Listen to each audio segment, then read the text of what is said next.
چه که به همگان معلوم است تاکپروری یعنی استحصال انگور در ولایت سوخت یکی از سمت اساسی ساحه کشاورزی به حساب می رود و من در ولایت سوخت امروز ها زیاده از 12,000 گکتار تاکزارهای صنعتی موجود است که از آن نزدیک 10,000 گکتارش این حاصل دهنده می باشد و حساب نوهای گوناگون زیاد بودن یعنی هر یک نو агротехникаи хоси худро дорад. албатта.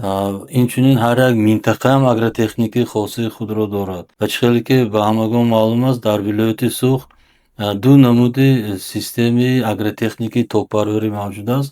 Ин ҳам бошад хокпӯшшаванда дар минтақаҳои қисми асосии Истаравшан, Деваштич ва Панҷакен ва хокпӯшнашаванда.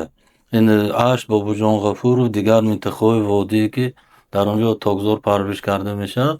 Лекин яке аз ноҳияҳои калонтарини истеҳсоли ангур ин ноҳияҳои Бобуҷон Ғафуров ва Истаравшан ба ҳисоб меравад ки наздик 60% токзорҳои вилоят дар онҷо мавҷуд аст.